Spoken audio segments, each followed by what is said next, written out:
You are listening to Over the Bars, the Supercross podcast that I have been waiting for. My name is Steven, and with me is Allison. How are you tonight, Allison? I'm great, Steven. Great to be here. This is, like I said, a Supercross podcast. We're two Supercross fans.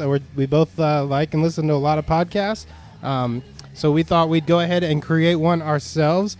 So what we're going to do is review each race of the 2015 season. Right now, we just watched Anaheim 1, the first race of this season, and so we're going to get into that and our impression and what we think about it. But first, we are going to start with the big news of this season, starting, of course, with the news about Ryan Villopoto. 4-time Supercross championships, 4 in a row. And what's happened? Ryan Villopoto is not racing this year. He seems to have retired. I think he's going to be possibly racing in Europe. How do you feel about that, Steve? What does Europe have that he can't get here in America? I mean, what's the point of him sitting out this season or any season? I mean, he's at the top of his game, and now he's just gone from Supercross forever. I mean, he doesn't want to try to match Ricky Carmichael's record of 5 championships. I can't explain why Ryan Villopoto is not racing this year. I can only state my opinion about it, which is I am so glad Ryan Villopoto is not racing this year.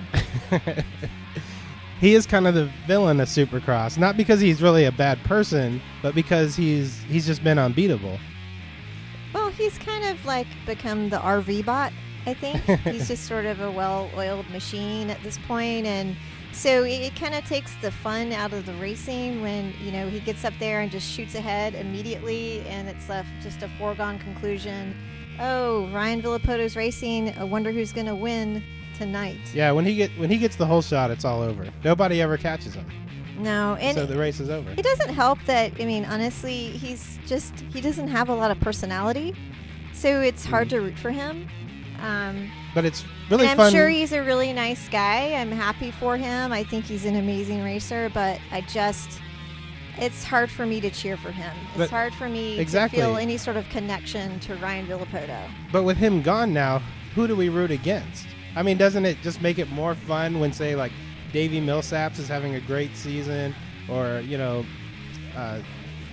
Ken Roczen, a rookie, comes in last year and wins the first race of the season when he's beating Ryan Villopoto? I think that's the beauty of having a clean slate with a new Supercross season. You get to, you know, the villains will reveal themselves over time. Who are the villains? Well, we're going to see. We'll find out. Yeah, you're going to have to be patient.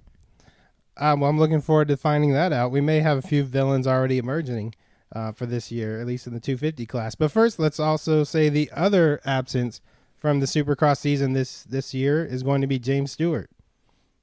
James Stewart, man, I mean, Bubba. I mean, it just doesn't make any sense. I mean, you're a veteran, you've been racing for years, you know the rules as far as reporting your, you know, therapeutic ADHD medications. You should understand what you're supposed to do by now. I don't get it. He failed his drug screen because he didn't report his Adderall usage. Now, why would you fail your drug screen because Adderall? Well, it's basically, you know, an amphetamine. It's speed. You cannot, obviously, have unfair advantage by taking speed before your race. So and he already has enough speed. He has plenty of speed. It's, you know, he's the fastest man on a motorcycle. I think it's unnecessary. And you know, looking at his past couple of seasons, if the Adderall was helping him focus, I couldn't tell, because, you know, he'd get up there, he'd start doing good, and all of a sudden in the middle of the race, huge crash, we're going off the tracks. I mean, it wasn't working for you, buddy. So I don't know. Hopefully we'll see you back next year. I don't know. Maybe you'll take this time to really get focused and, win another championship because, Bubba Stewart, he's one of the greatest. He does have the one of the best personalities. It's always great when he wins or even when he loses and they stick the camera in his face and they ask him about it and he just kind of laughs off something that happened on the track that night.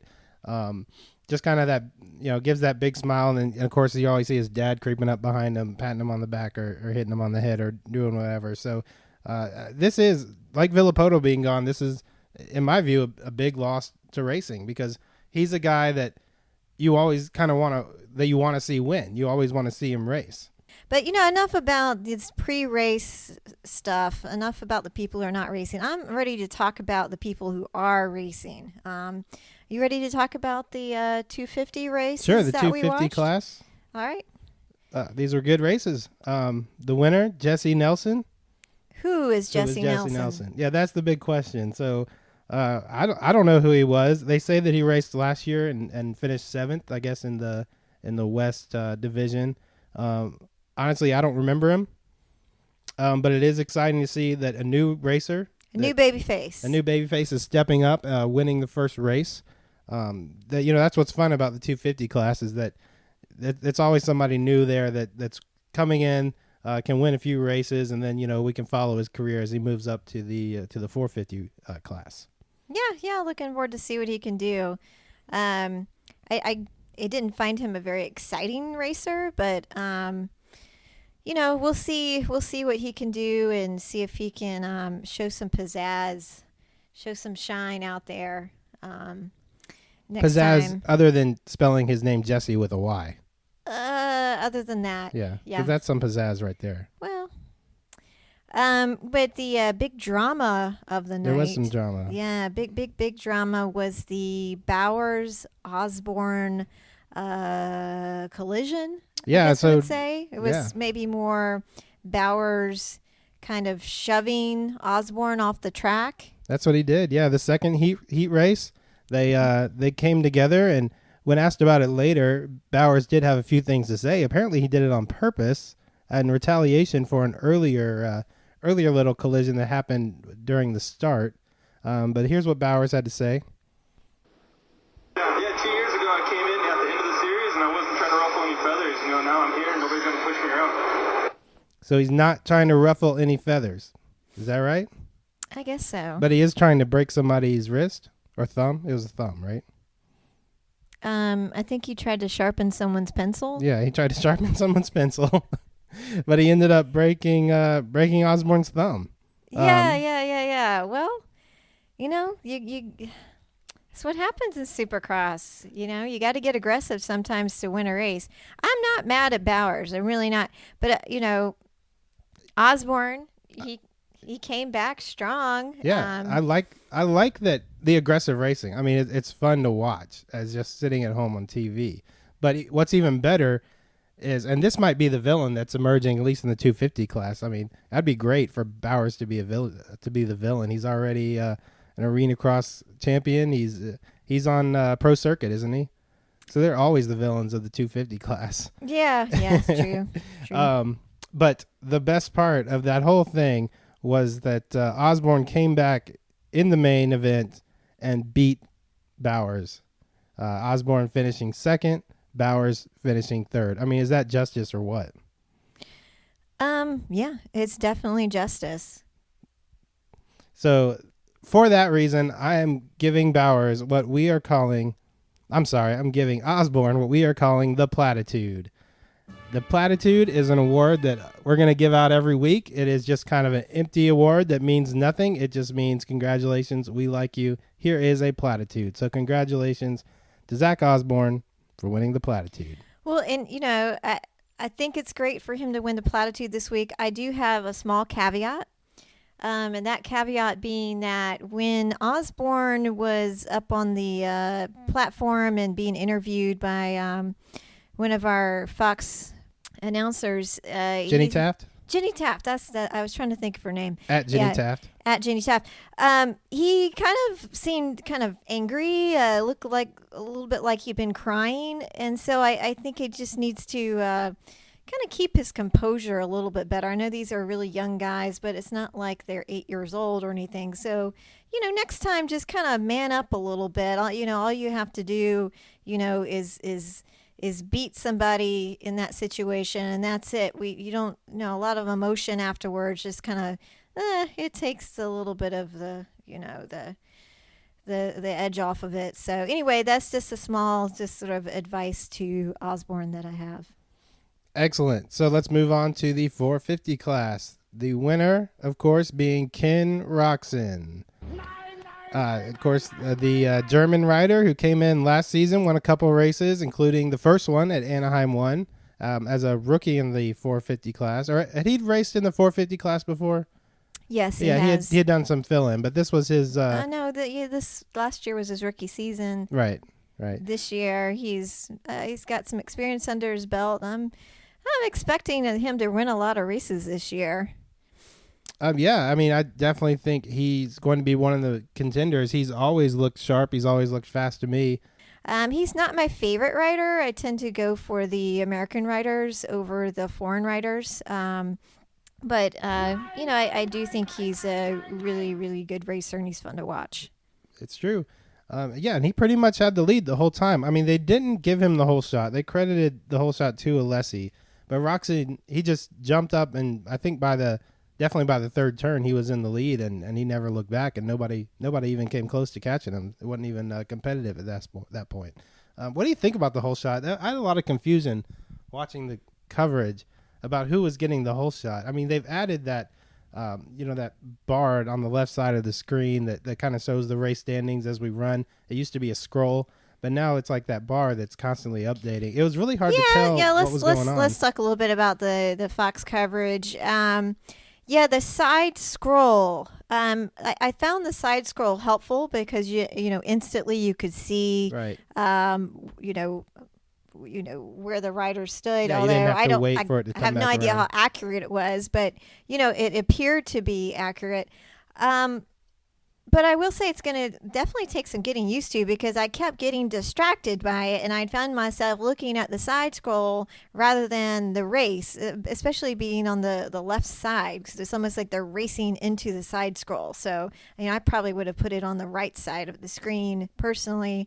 So I don't know. Jury's out on the side scroll. I'll have to see if I can get used to it. I did, however, think the spider cam was pretty cool. Well, before we move on, the other thing was the announcers, Jeff Emme, Ralph Shaheen, and Ricky Carmichael in this race, they seemed to be relying on it themselves. Like they were watching it. So, I mean, you remember in races past, it's always like whoever gets the whole shot, they're screaming it out. They're excited. Right. But now they get the whole shot, and then there's a pause, and they wait for that standing scroll, the lineup there to show up before they announce who it was. Yeah. And even then, it's like, by the time they announced it, like it was for the main event, a little bit anticlimactic. Right, Roczen had already passed. So who got the whole shot, and why is it important anymore? It's unclear. If you don't have it instantly, they need to work on that for sure. So we'll see how it goes as we move along. But I enjoyed Jeff and Ralph and Ricky. They always do a great job, I think, with coverage. It always helps when Ricky is there. Although I imagine it was really hard for him not to just be cheering the whole time for Roczen. That's right. Yeah, Roczen is on his team now. Yeah, he's on his team. Or should I say Pink's team? Pink's husband's team. Oh, really? Yeah. Them too? Yeah. Yeah, I didn't realize that. Yeah, Carrie Hart's married to Pink. What is she worth? Like $80 million, something like that. So, I think financially that team's going to be going strong quite some time. They're probably not too worried about being in the red. No, I don't as far think as so. Their budget goes. Yeah, I always enjoy those folks. As far as the Fox ladies, do we need 3 of them? I don't know. We have the one older lady.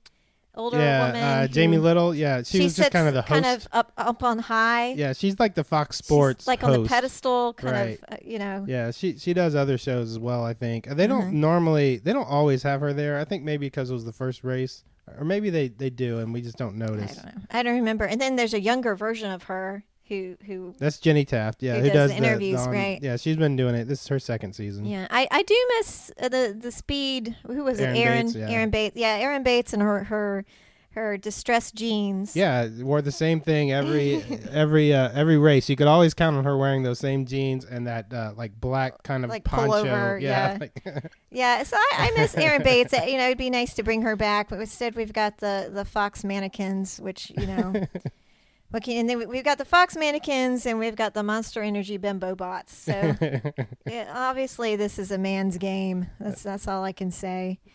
Anyway, so that's the coverage. Let's kind of keep talking about the 450 race. Sure, yeah, we got off topic. Any more notables you want to talk about? Kennard? Sure. Well, Kennard. In my opinion, he's took third place. He got third place. In my opinion, he'd really had the best ride of the night. Mm-hmm. I mean, like we said, Roxon took that lead immediately. Kennard, though, he had to pass Dungey, and I think he had to pass Reed as well in order to get up into third place. Or was Reed way back? He had to pass, I don't know, he had to pass Dungey and somebody else. Yeah. One of the other main riders.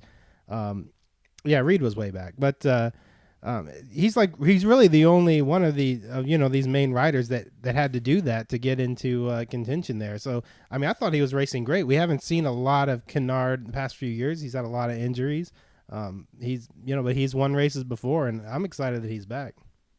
Yeah, I'm excited as well. I like Trey Kennard. I've got nothing bad to say about Trey Kennard. I'd like to see him win some races this year. So, yeah, I was excited to see him up on the platform, third place. So we have second place, Jason Anderson. I was kind of surprised. That's the best rookie performance by far of the evening. Second place, very, very impressive. Yeah. I liked him in the 250s, and I like him here. Yeah. I think he's a really great racer. He does have some personality, kind of just sort of a goofy guy. I think during the race, Ralph or Jeff mentioned that he's a vinyl record collector, which intrigued me because I'm a big, as you know, vinyl collector myself, big fan of music. And so this podcast, if you keep listening in, you're going to hear my favorite garage record of the week. Although maybe we should call it, instead of garage music, maybe we should call it pit music. Pit music? Yeah, we can do that. Yeah, we can call it pit music. So, but yeah, I looked up on Jason Anderson's Facebook page and wanted to see kind of what kind of music he collects. And so he has listed Black Keys, Alabama Shakes, the White Stripes, and Florence and the Machine. So that's a pretty good taste there. A little odd with the Florence and the Machine, but it seems like everybody likes Florence and the Machine, right? Except every young 20-year-old young man is into Florence and the Machine, I'm sure. So yeah, I'm looking forward to watching more racing by Jason Anderson. I do think by the season's end he's gonna have won at least a couple of races, which is excellent. So yeah, that was the 450 race. Let's also mention our former champions. We had two former champions in the race. We had Ryan Dungey and Chad Reed. Ryan Dungey finished fourth place. That is probably the least surprising finish of the entire race. Mr. Consistency. Right? I mean, he was there. He got passed by Kennard. He didn't pass anybody really. I mean, he had to pass Alessi, but everybody passes Alessi eventually. True. That's what Alessi's there for. I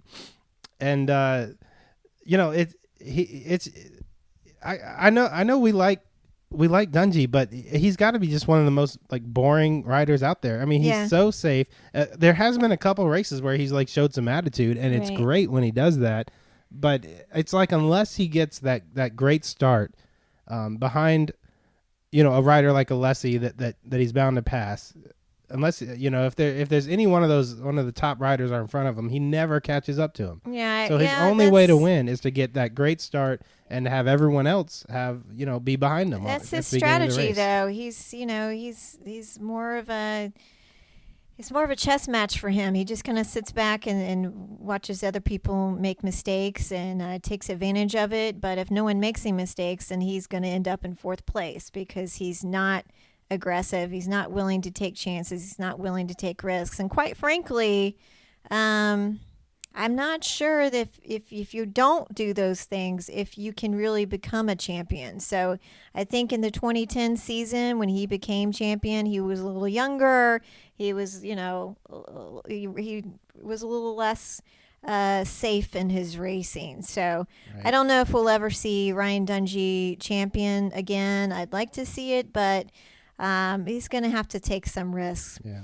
Yeah, he passed Alessi and Short. That's the other Andrew Short. That's the other racer that Kennard and Dungey had to pass. Andrew Short had a good start, I think, and then just kind of fell behind, as he's wont to do as well. Came up a bit short. I think he did. The Australian rider Chad Reed. Chad Reed. See here. Okay, if Villapoto's out, here's my other villain. Really? Yeah. Why is Chad Reed your Well, villain? you said yourself you prefer the American racers. Well, true. And I don't know. Maybe it's the diamond earring. Maybe. Well, I don't know. Diamond earring. When he started his own racing team, was it because nobody wanted him or nobody would pay him enough? I mean, what was he doing there? He kind of, he was a champion, and now he presents himself as an underdog. Mm-hmm. And I don't think he's an underdog. I mean, he's a good rider. He's won a lot of races, but kind of like Dungey, he has to get a good start. So we asked our nephew, Tag, what he thinks of Chad Reed, and he only had one thing to say about him. Chad Reed is 32 years, 9 months, and 19 days old. Well, there you go. That kind of describes Chad Reed. That's it. That's all that needs to be said about Chad Reed, I think. Well, I think this is going to be a really exciting season this year. Any predictions, or should we talk about maybe who we predict winning next week? At this point, after one race, I think it's hard to predict who's going to win the next race. Mm-hmm. But it's more fun to me anyway to look at the entire season. Who do we think at this point is going to win the entire season? And I have one answer. What's your answer? Well, my answer has got to be Dungey. Despite the fact that he's boring, but he is the most consistent guy up there. Yeah. And with Villapoto gone, there's nobody else that's going to have that consistency. I mean, of course, he could get hurt, but really, he doesn't get hurt. He's always there. He's always within the top 5. And I think that consistency is going to pay off for him. I think that, as I said before, Dungey's got to show, a little bit more attitude. He's going to get a little bit more aggressive to take some risks. If he does that, I agree with you. Yeah, this would be the season for him to start showing that. I definitely think he could win the season. However, you can't forget about Chad Reed. He's got a lot of experience. He raced some great races last year. Really was on a roll until he got injured. So I could see him getting on a roll again and actually taking the season. So yeah, that's my preseason favorite. I think that's a little bit crazy, and for one reason, and one reason only. Chad Reed is 32 years, 9 months, and 19 days old. He can't do it. Well, we'll see. There's no way he's going to beat these younger guys. Well, we'll see. I'm not rooting for him, as I mentioned before. I'm rooting, more for the Jason Andersons, the Trey Kennards out there, the American riders. But, if I'm looking at predictions, Dungey and Reed, the former champions, they have a little bit of an edge.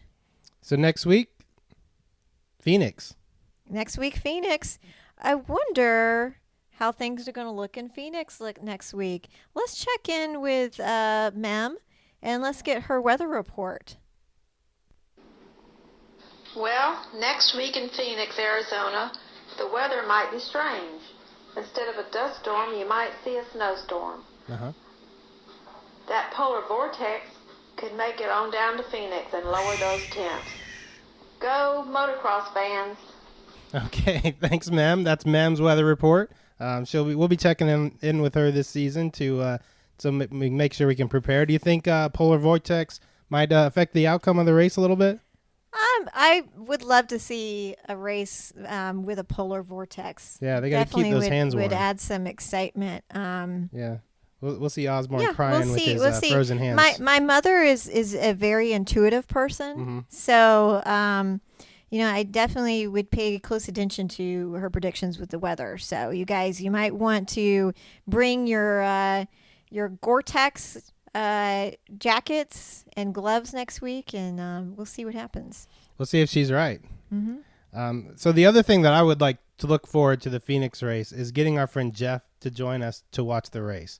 Now, for those of you that don't know, Jeff is an old friend of ours. We met in college. We've been friends for a long time. He did come with us to see a Supercross race once. He came with us to the very first Supercross race that The first time we ever went to, yeah. which is in 2010. However, we are true fans, and we would like to get more fans to jump on the bandwagon with us. And the most important person we would love to get to jump on the bandwagon is our friend Jeff. So what would it take to get Jeff to watch the next Supercross race? We with went us? and asked him so that we would know. What did he say? A Klondike bar Simple. with caveats, with scrumptious caveats. Okay, so Jeff likes caveats. Well, I'll be sure to bring the caveats if you'll bring the Klondike bar. Sure. Now, is caveat, is that a nut or is it a bean? Or is it like a beanie nut, a caveat? I'll have to look that up. We'll have to go to Trader Joe's or Whole Foods. I bet we could find some there. Yeah. Yeah, and I maybe melt the Klondike bar. It does and sound mix- like one of those mix the hippie, caveats. hippie items that you probably find in a Whole Foods. Yeah, well, he does like Neil Young. Yes, he does. So that is the show for this week. I hope you all enjoyed it. We do want to know what you think. You can email us at sxoverthebars@gmail.com, or you can check us out at Twitter at @xxsxoverthebars. Kind of hard to say. At @sxoverthebars. So let us know what you think. Give us your feedback. I hope you enjoyed. See you next week in Phoenix. Here's a song by Zigzags called Braindead Warrior.